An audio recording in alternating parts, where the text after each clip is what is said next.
Again, my name is Julie Butcher, and I'm with the National Association of Social Workers.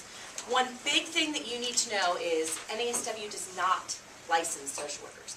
That is done by Dora. Dora is the Department of Regulatory Agencies that they do every sort of license that there is, whether it's professionals. They have, same person that licensed who does your hair.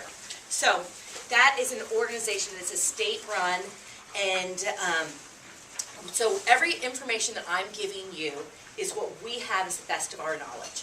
And NASW is an advocate for you, and so we have sort of worked through with Dora and to figure out how to give you the best information. There might be some times that you ask me a question and I'm going to say, you need to go directly to Dora. So there will be some things that if you have a very specialized case, something's different about you than everyone else, then we might just tell you to go directly to Dora. And they are going to be the end-all. What we do ask is if they tell you any information that is different than what we've told you, please let us know. Because that's how we get all of our information out to our members and to other social workers, is by what people give us feedback on. And that's very important that we know that. So the other thing, I'm going to ask you if you wouldn't mind holding your questions to the end. Hopefully I will answer all of your questions as we go, but if there's something that I've said that's confusing, that you're not following me and it's a big block, of course, definitely stop me. But if you're going to ask me a question, I might be getting to it, and I might say, I'll be getting to it, just so you know. This information is confusing. You guys are really smart to be hearing this and starting to think about this when you're at this point in your career. But know that you might need to attend another workshop like this, you might have to hear this a couple of times, because some of this is not intuitive, and some of it is a little confusing. So please just sort of bear with us on that, and give yourself a break if you're like, this just doesn't make sense. Some of it is confusing. So we are going to be talking about licensure and supervision. We're going to touch on continuing professional development. We're not going to talk a lot about that, and we'll talk a little bit about the skull neck profile, and we'll talk about some Dora rules. More than anything, I want you guys to sort of know that these are going to be issues for you when you are a licensed practicing social worker. But at this point, the continuing professional development, skull neck profile, and Dora are going to be something that you don't need to think about at this point. Thank goodness you can check that off, as you don't need to know too much about that now. So everyone's heard that there's a difference, and this is sort of a new thing for us in the last few years, is an LSW and an LCSW. And it's very important that when you are applying, that you apply for the right one.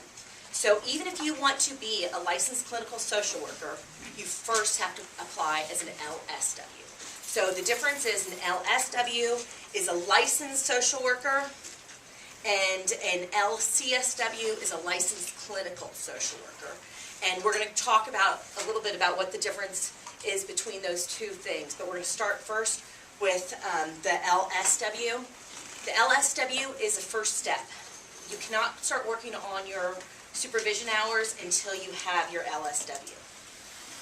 Like the LCSW, it does require an MSW.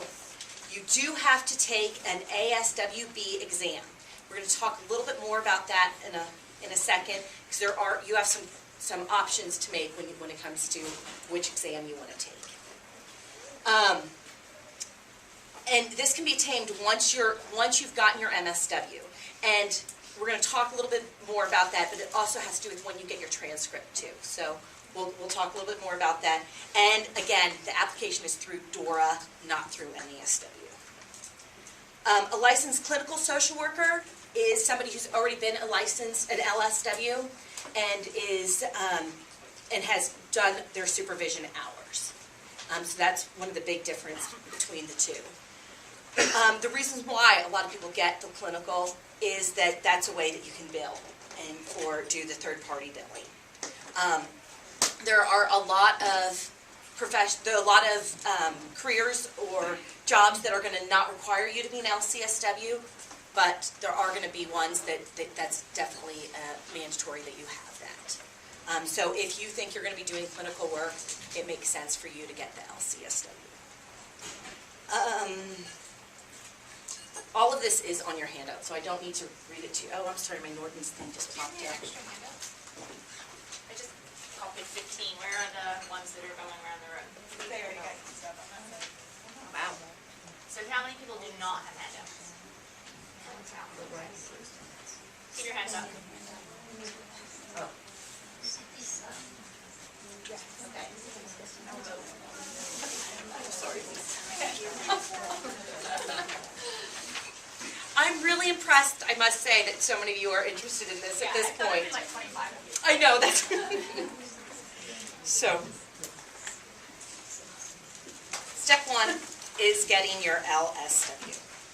And so completing your master's degree, doing the jurisprudence exam. Has everyone heard about the jurisprudence exam? Okay. So we do a separate workshop on training for the jurisprudence. The jurisprudence is something that you have to take you only have to take it once. There are a few people that are getting loopholed in here and are actually having to do this twice. This should not apply to any of you, but in November it went online, so a year ago almost.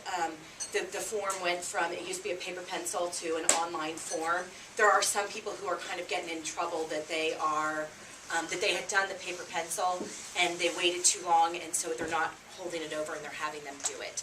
That should not apply to any of you guys, but just in case you hear that, that's the only reason why I mention it, is that if people say, oh, you have to do it twice, there's going to be very few people that actually that happens to, and that shouldn't happen to any of you guys. But you will go online to do it. There are some few things that you need to know about the test, is that it is open book. Now when we say it's open book, everyone says, great, give me the book. Well, there's no book to it. So it's an open book, meaning that you can use whatever resources. And that's where it sort of kind of gets confusing.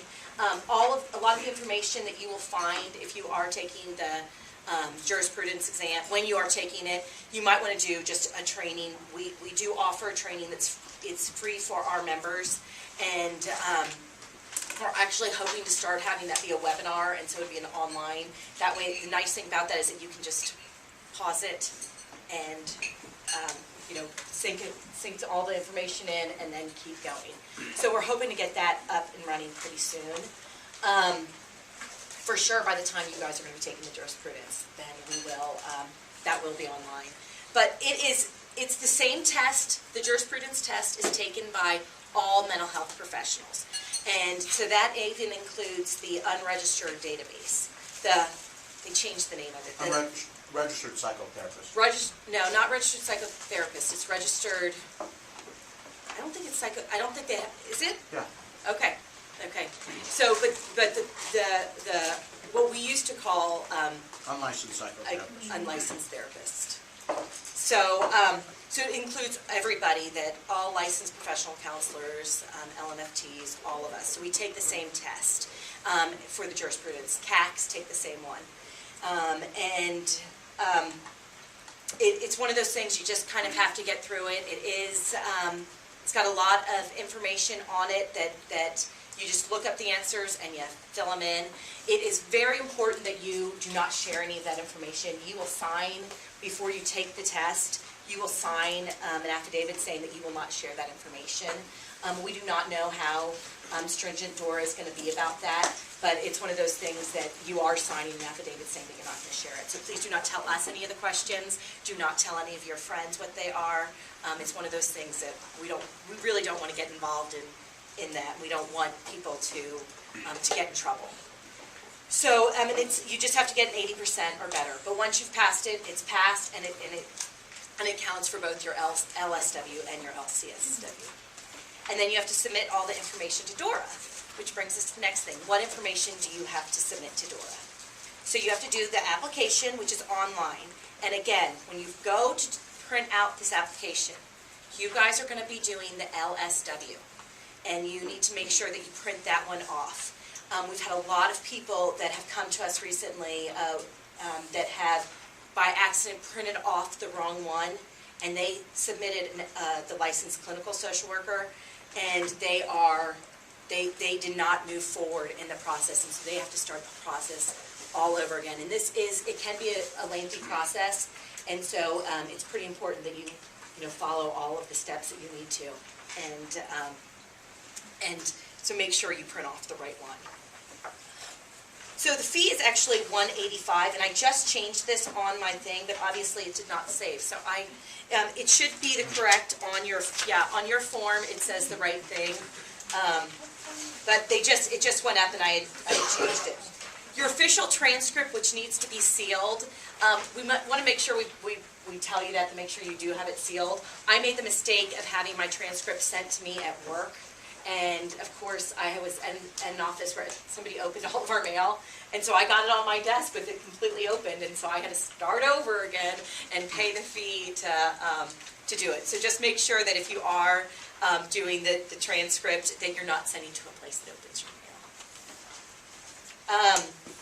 Taking the jurisprudence exam, and again, it is $18, and it's online. And then after you've done all of this, you wait. And we are hearing stories that it is taking a lot longer than we think it should. Hopefully they can work out some of the kinks and it won't be so bad for you guys, but do know that that's just what you might have to do, is you might have to just wait. But that also doesn't mean that if you are waiting for a long time, please do ask. Do call Dora and do check. You can check on it. And that's how some of the people found out that they had submitted the wrong one.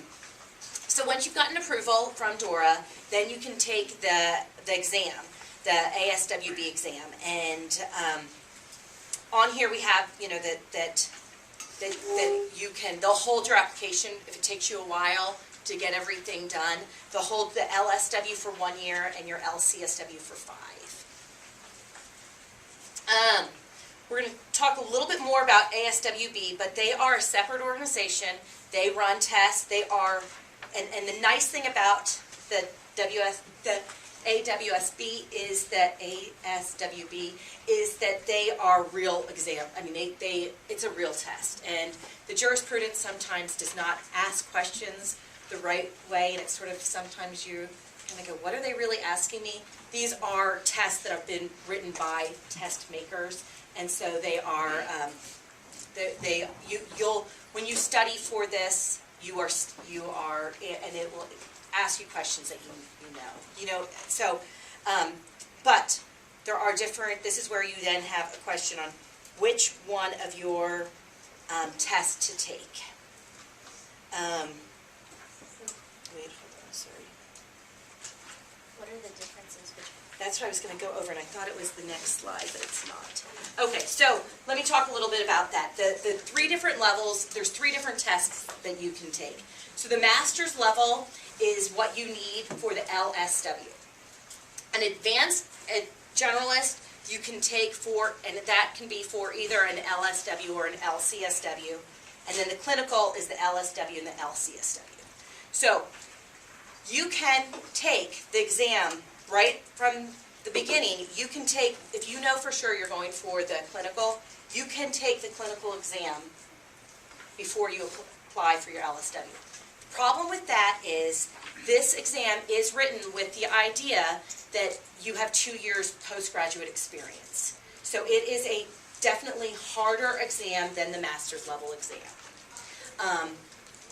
But some people feel that they can study for it, that they are right out of school, and they're going to go ahead and take either the advanced generalist or the clinical. Both of those will count for the LCSW. What's the difference between them? Between the generalist and the clinical? Yeah. That's a great question. So we used to have a different, we used to have a different classification. It was called licensed independent social worker. And some states still have that degree. And that is for somebody who is going to be an administrator, wants to be licensed, thinks it's very important to be licensed, but they know they're not going to do clinical work. So, for instance, for me, I've never done clinical work. I've always been in the administrative side of social work. I did the Licensure. I did the generalist exam. And, but there's only 5 of us in the state of Colorado that got that degree, that got that license. So we got grandfathered into the clinical. So I actually do have a licensed clinical because the generalist and the clinical are equal in, they're supposedly equal in their difficulty, and so that they put you at the same level. It's just what you need, what you're gonna do. So for Colorado, it really sort of makes sense to take a clinical since that's what we offer, but because this is a national exam, they offer the generalist. Oh, okay. Yeah, so it kind of is confusing. You had a question too, that's the same one? Okay. So that's where so this is where, when we get to the end, we're going to talk about the cost of it, and this is where you'll see, you could take the master's level, and it's going to add an extra $230 to your overall bill, because then you're going to have to take 2 exams if you take the master's. When you go 2 years later, after you finish your supervision, when you're working on that, you're going to have to take a second exam. So it's totally up to you. Some people feel that they can do it. Some people have taken it and said, I just want to try. They fail, and then they take the other one. So it's a decision-making point, and you guys have to be the one to make whatever's the decision that's best for you. So,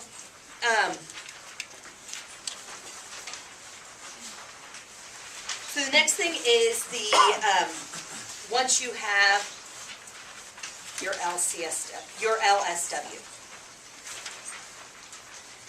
So once you've done that and you've gotten your LCSW, then you can start working on your supervision hours.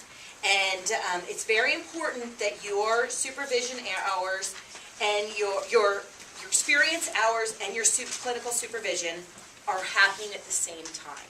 So that's one of the things that they're going to look at is you can't start your supervision hours and not have anybody being clinically supervising you.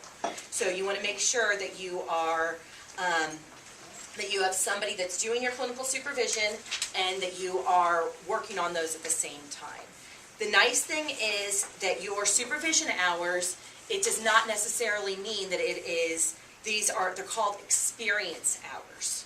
So it's not clinical. So it doesn't mean that you have to be in a clinical setting where you are getting all of your experience hours. It counts whether you are going to staff meetings and meeting with clients, separate from your any of the clinical work that you're doing with them, meeting with other social workers. All of those are experience hours. This is something that we definitely have fought for to make sure that it is including. So we all know that being a good social worker and being a good clinical social worker is a lot more than just the time that you're spending one-on-one with your clients or in a group.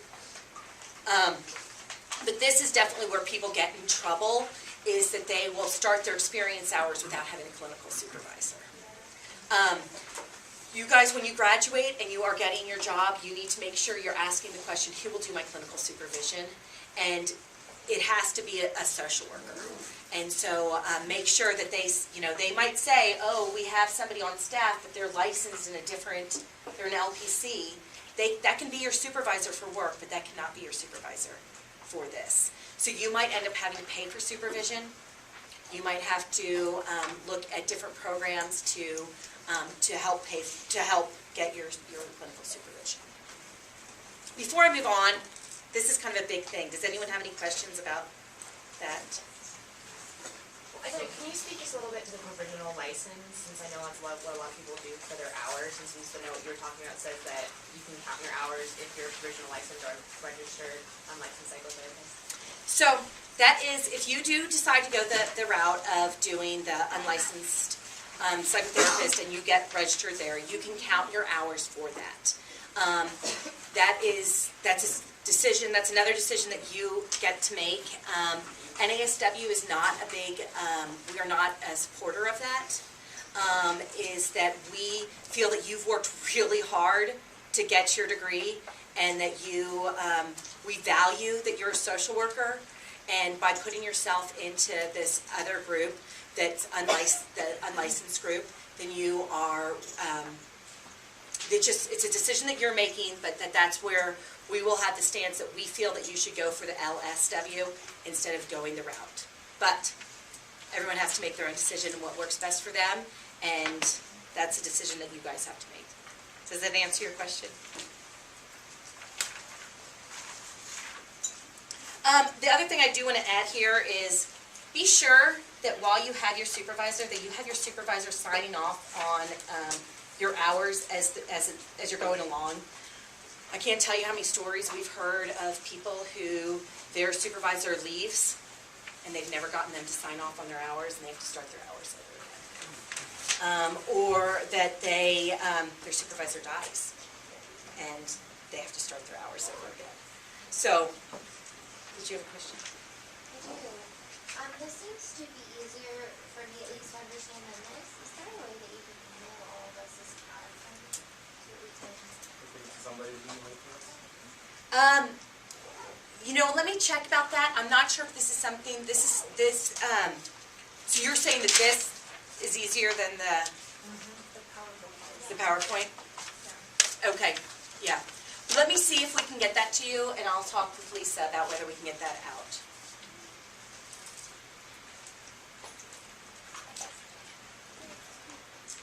Okay, so, Excuse me. Excuse me. Where do we sign off, like, where do you keep track of your hours? so that's something that you're just gonna have to keep track of. There is a form you can get off online from Dora, but you It's can, not official, you can just have them sign Yep. and write the yep, information out? exactly. So it doesn't have to be, I mean, that's one thing that's not very elaborate, which is kind of nice. So you can just have, as long as you have a form and you just have them sign it. And then at the end, you just send in that form, Yep. whatever it is. Exactly. So keep track of it on your own. And you'll see when we're going to briefly talk about, it's kind of similar to how you handle your professional development too. So when we get there.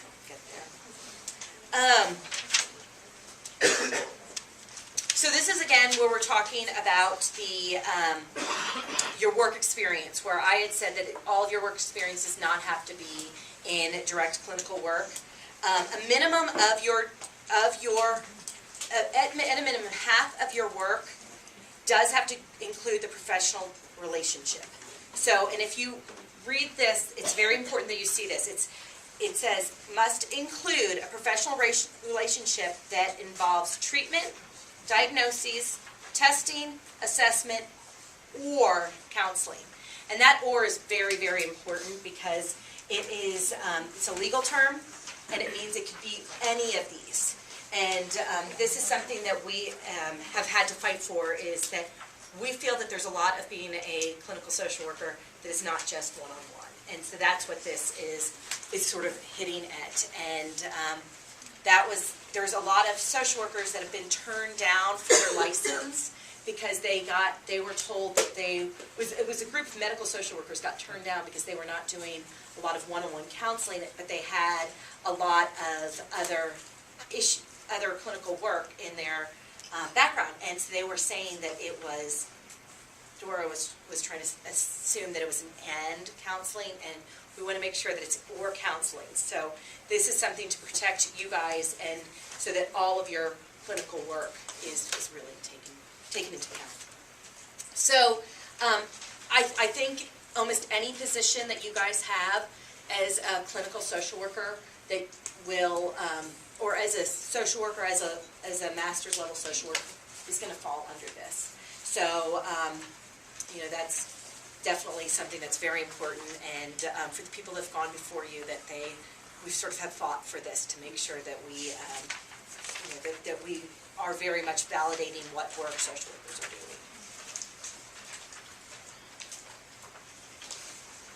So after completing your hours, whoops, one too many.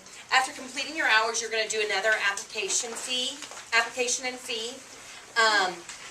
and then you're going to turn in your supervision hours, and this is where you're talking about. You're just going to hand over the supervision hours. There is this is where their form is, where it says but it is really definitely.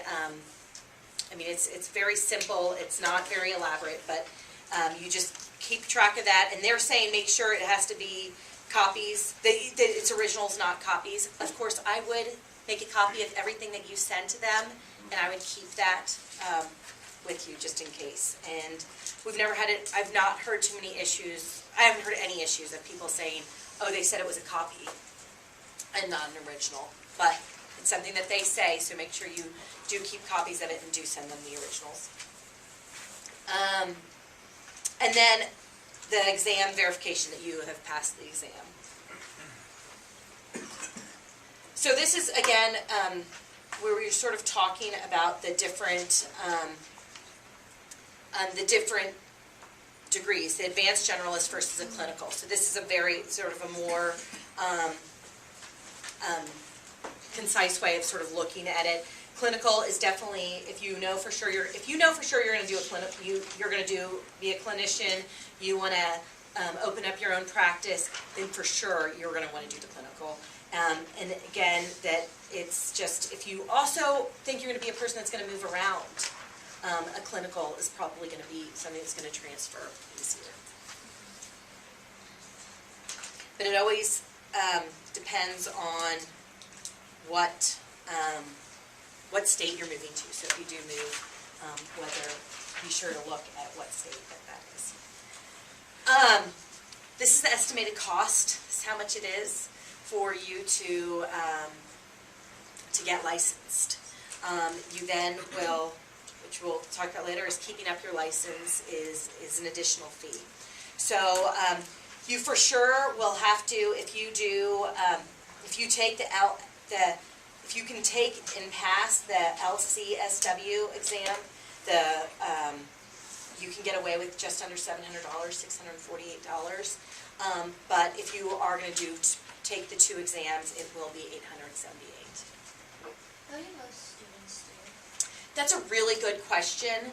The question was, what do most students do? I don't really know. I think I've heard about half and half, but that's a great question, and I think that's probably something that you guys should be talking to each other about and finding out what you do, what you're going to do. And when you talk to someone who's just graduated, and I would ask them what they did. Has anyone heard? Does anyone know what most students? Most people are taking the clinical test because it's the end all. You don't have to pay twice. You don't have to retake a test twice. And so they'll just take that clinical test. And are you hearing that they're passing it? About 70%. Okay. Okay. So. But just to be clear, if we don't take the clinical test until the end of our 2 years, we don't have to first take the master's level test in order to start accruing hours, right? Yes, you do. You do have to. Yes. Yes. So you have to take one test. So that's the issue, is to start accruing your hours, you have to take a test. And that's where it's a decision point that you have to make. So if you take the clinical, you could take it, and then you have to wait 90 days. Let's say you don't pass it. You take it again, and then it's just a delay in when your hours can start, basically. Yep. Because you can't start your hours until you've gotten your LSW. You won't get your LSW until you... And how often do they do those exams? It's, you actually go to a place, I mean, I don't know if that's how much you guys took, like your GREs and things like that, is you go, you schedule it. It's not like they offer it only twice a year and certain times. It's, you just go in, you go into a testing center, everyone's taking tons and tons of different tests. You'll probably be the only social worker at the time, and you take it and you find out right away. I actually made the decision that I took the, I was doing, like I said, I did the generalist, but I made the decision that I didn't really study that much. I mean, I studied some, but I made the decision that I sort of do it almost as a practice test, and figured if I failed it, then I'd know where to study. I mean, I definitely studied some. I don't mean it to sound like I didn't study at all, but I didn't feel I didn't feel 100% prepared. But I went in and I passed it, and I do think part of it was the fact that I didn't have a lot of that test anxiety. And so that's one of the things that I've heard from people, is people that say, I have really bad test anxiety. I think I'd rather take the master's level one that is one that they feel pretty confident that they can can pass. So that's where you have to make the decision on your own. Are they processed, if you take them both, let's say we take them June 15th, either you have a group taking the masters and a group taking the clinical, are they processed at about the same rate? You'll find out by the time you leave. But then do you have to wait 90 days for both to retake? You see what Oh. you see what I'm saying? Or no, you can take that other one within 10 days? You know what, I don't know if I know the exact, time that you have to wait between tests. Because if they're the exact same time that you have to wait anyway, I mean, I can see where the gamble. Right. It's it's more, I mean, it'd be better to just try for the Right. other one if you have to wait the same amount of time. Yeah, I do think it is pretty similar in the wait time, but I think for a lot of people it's the cost too.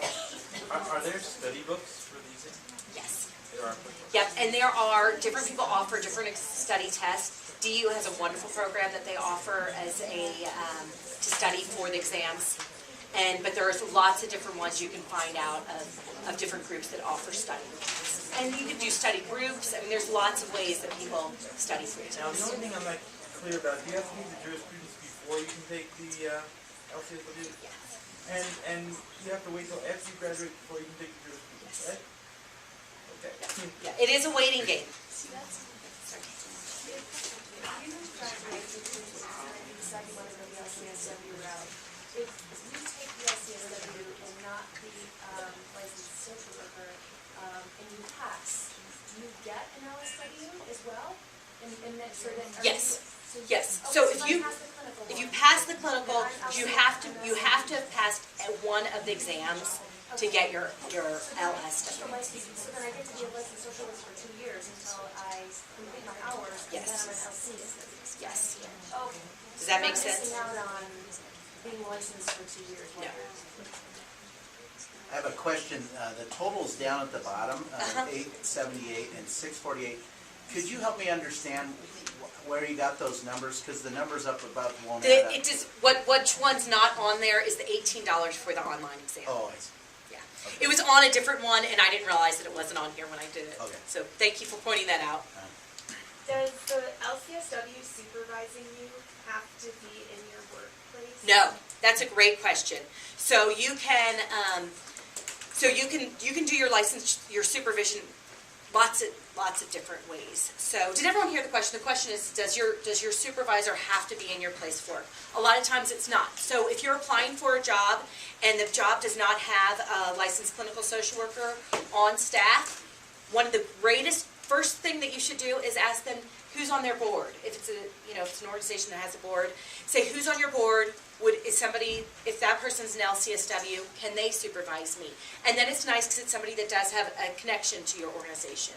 And then I just go down the list. Do they have a volunteer that works with them in their organization that is an LCSW? And a lot of people are willing to do that pro bono. So, great question. So, I know you have to be graduated in order to take the Jurisprudence Exam, so how do you prove that you graduated? Your transcript. You send that in? Yep, your online exam? Yep, so your official, you have to have your official transcript when you submit it to Dora. So, But we can take that exam before we get our transcript. yes. They are saying that, do you know someone who's taken it before they graduated? Because like if you were to, let's say you were working on like a CAC 1 or 2, you still have to take, some people think you still have to take the jurisprudence, and those people haven't graduated from Right. college Right. necessarily. So, and that's where the thing is that you might, they're gonna ask you if it's a time period, you're gonna have to look at that on when you apply, because when you apply for the jurisprudence, when you go online, it's gonna have you sign an affidavit, and I'm not 100% sure, because, we are not Dora, and so a lot of this, we're finding out information, that, from what people have told us. I've talked to some students who, they have graduated, but they haven't gotten their transcript yet, and that they've gone on and they've done it. I think it was a question that it asked you, have you graduated?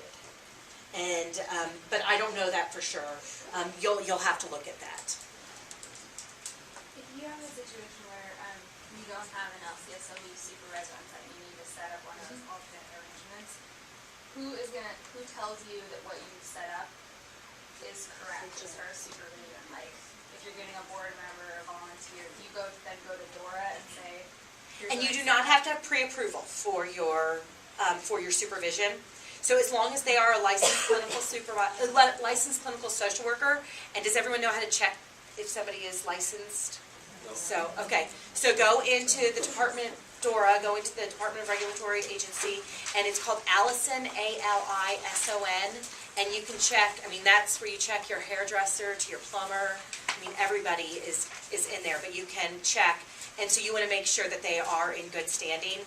The hope is that if somebody who's a licensed clinical social worker is taking on a student, the hope is that they understand what they're doing. And so that's where, you know, you sort of, but to cover yourself, I would, you know, make sure and check their license. So it doesn't matter, like, how often they come to you, like, nobody's gonna, do they come to your workplace 10 times in this month? Well, no, there is hours, so it has to be a certain amount of hours that they spend with you. So for that period of time. So I think it's 96, I always forget the exact number, 96 hours that you have to have, yep, so it's 96 clinical supervision hours. So, but that's a good point. So you can actually do some of your clinical supervision in a group setting that is, you know, going on concurrently. Group settings is a great way, it's a cheaper way if you're paying for your own supervision. You can do some group clinical supervision work.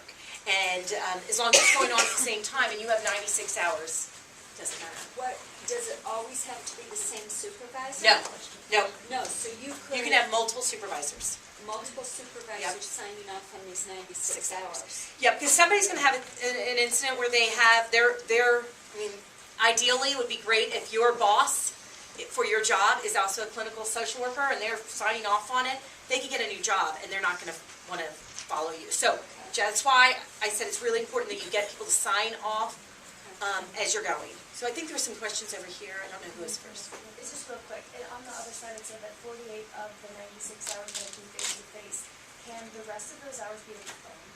Yes. So, and that is definitely something that is, you know, that we're sort of working out what those are. So some of them has to be the 48 have to be face-to-face. The rest of them can be over the phone. I mean, you know, it's, yep, exactly. That's the thing, you need to find face-to-face, because Skype is technically face-to-face. And that's the thing is you know, I think we're going to have some questions with that once. I don't think it's been questioned yet. So if somebody is, I mean, if you are going to be doing your hours and you want to count hours as face-to-face, your 48 hours at Skype, I would call Dora and I would ask them and I would note somewhere that you've called Dora, that you've asked them that this is what you were told. So, because those are questions that I definitely think that when this was all written and got approved, we didn't have Skype. So, your question? Do you have like a range that people can expect to pay when we're paying outside? Because I know my supervisor's doing it now, and it's expensive for supervision, and it's not within the work. Most people that do it charge what they would charge to see a client. So it depends on what someone's charging. So it can be very pricey, which is again why, you know, I did some of mine as group, because it was great. I mean, it was actually some of the best supervision I got, because, you know, but it was certainly a lot cheaper. When you mentioned signing off by your supervisor, is this like every time they have to write a letter indicating? No. Or can it just list your hours and what it was and just sign? And there is a form that's from Dora, download the form, use that, but, you know, if for some reason you do not, you know, there's something that happens and you cannot use that form and you have a supervisor that you do a one-time supervision with them and you pay for them, you don't have that form on you, I would just have them sign a piece of paper, basically says their hours, you know, have them sign it, put their license number and keep that, you know, and hope that it works. I mean, you know, but yeah. There's some other questions. If you're going to stop at the Lcsw, do you still need to do the experience and supervision hours? Great question. So if all you ever want is an LSW, and there's a lot of people that's all they're ever gonna need is an LSW, you don't need to do more, that's it. So, once you got your LSW, you will, which we're gonna talk about, how much time do I have? About 10 minutes. Okay. So, you will have to do some, continuing competency, but